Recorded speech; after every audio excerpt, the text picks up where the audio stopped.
Please like and subscribe for more. Let me start with a question. A bat and a ball cost $1.10 total.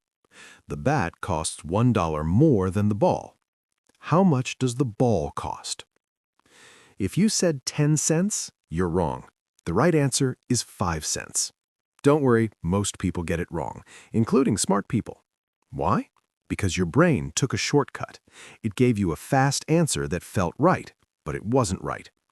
This little puzzle is the perfect introduction to Daniel Kahneman's book, Thinking, Fast and Slow. Kahneman won a Nobel Prize for this work, and his big idea is simple. Your mind has two systems. One is fast, one is slow, and they're constantly battling for control. For the next hour, we're going to understand how these two systems work, why they fool us, and how we can make better decisions. Let's dive in. Imagine two characters living inside your head. System 1 is the fast one. It's automatic, it's intuitive, it's emotional. It's the part of you that knows that 2 plus 2 is 4, understands a simple sentence, finishes the phrase bread and with butter, can tell if someone is angry just by their voice. System 1 works without effort. You don't even notice it working. It's your autopilot. System 2 is the slow one. It's deliberate, it's logical, it's lazy. It's the part of you that solves a complicated math problem, fills out a tax form, parks a car in a tight space, tries to stay calm during an argument. System 2 requires effort. It takes energy, and because thinking is hard, System 2 likes to sleep on the job. Here's the catch. System 1 is in charge most of the time. It makes quick judgments, it jumps to conclusions, and System 2 usually just nods along and agrees. That's fine most of the time. System 1 is great at keeping us alive, but sometimes System 1 gets things wrong, and System 2 is too lazy to correct it. That's where our problems begin. System 1 loves shortcuts. Psychologists call them heuristics, and the shortcuts often lead us into traps. Psychologists call those traps cognitive biases. Kahneman has a fancy acronym for why this happens, WYSIATI. It stands for what you see is all there is. System 1 looks at the information in front of it and instantly builds a story. It doesn't ask, what am I missing? It assumes what it sees is everything, and that assumption causes all kinds of mistakes. Here are some famous examples.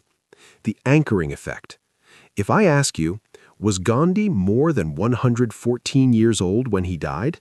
You'll laugh, that's ridiculous. But here's the trick. Your answer to the next question, how old was Gandhi when he died, will be higher than if I'd asked a low number first. The first number anchors your mind, even if it's absurd. This happens in negotiations, salaries, and shopping. The first price you see influences everything. The availability heuristic. Are you more afraid of plane crashes or car crashes? Plane crashes feel scarier because they're dramatic and make the news. They're available in your memory, but you're actually far more likely to die in a car. System 1 confuses easy to remember with likely to happen. The Linda problem. Here's a description. Linda is 31, single, outspoken, and very bright. She majored in philosophy. As a student, she was deeply concerned with discrimination and social justice. Now, which is more likely? A. Linda is a bank teller. B. Linda is a bank teller and active in the feminist movement. Most people pick B. It feels right. Linda sounds like a feminist. But think carefully. All feminist bank tellers are bank tellers. Option B is a smaller group inside option A. It can never be more likely.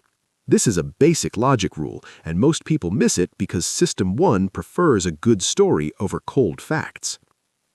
If our minds make these mistakes on simple questions, what about experts making big decisions?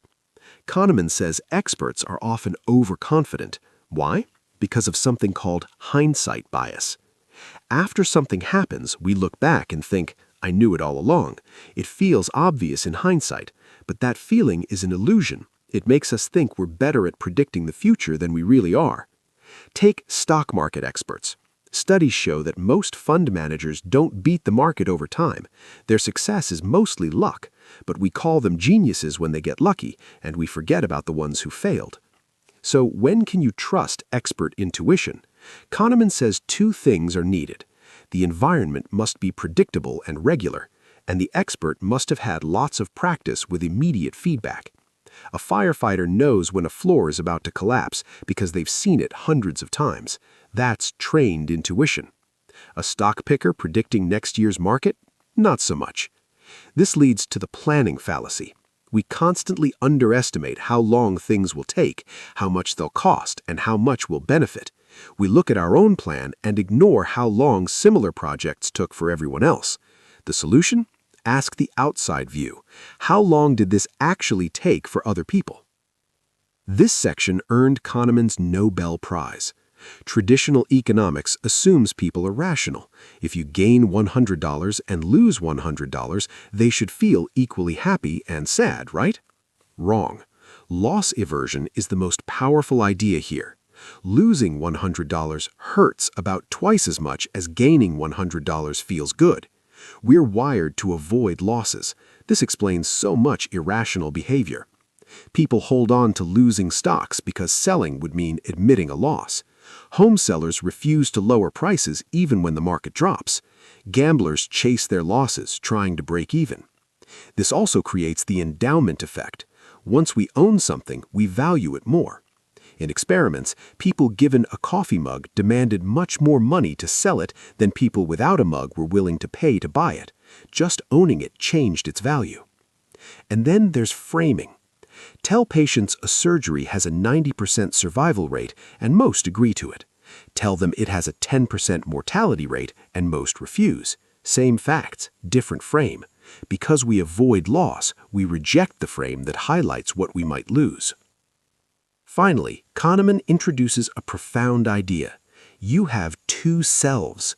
The experiencing self lives in the moment. It feels the pain of a headache, the joy of a laugh, the warmth of the sun. It's present, moment by moment. The remembering self tells the story of your life.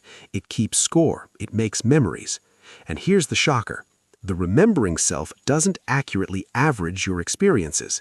Instead, it follows the peak-end rule. Your memory of an experience is almost entirely determined by two things: how it felt at its most intense moment, the peak, and how it felt at the end. In one experiment, patients had a colonoscopy. Some had a slightly longer procedure, but with a less painful end. Even though they experienced more total pain, they remembered it as being better.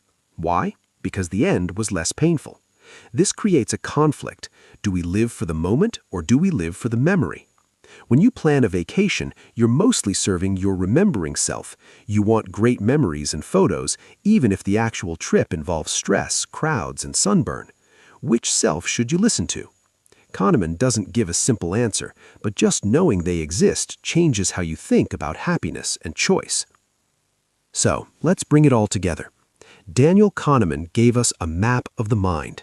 We have System 1, the fast, intuitive autopilot, and System 2, the slow, lazy thinker. System 1 runs most of our lives. It takes shortcuts. It assumes what it sees is all there is, WYSIT, and that leads to predictable mistakes.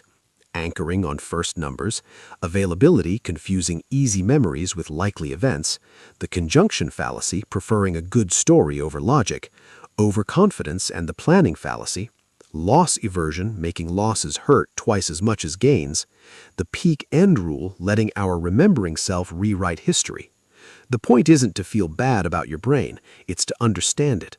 When you know your mind's tricks, you can pause. You can ask, what am I missing? You can call on System 2 when it really matters. As Kahneman says, we have an almost unlimited ability to ignore our ignorance. But now, you know better. Thank you for listening.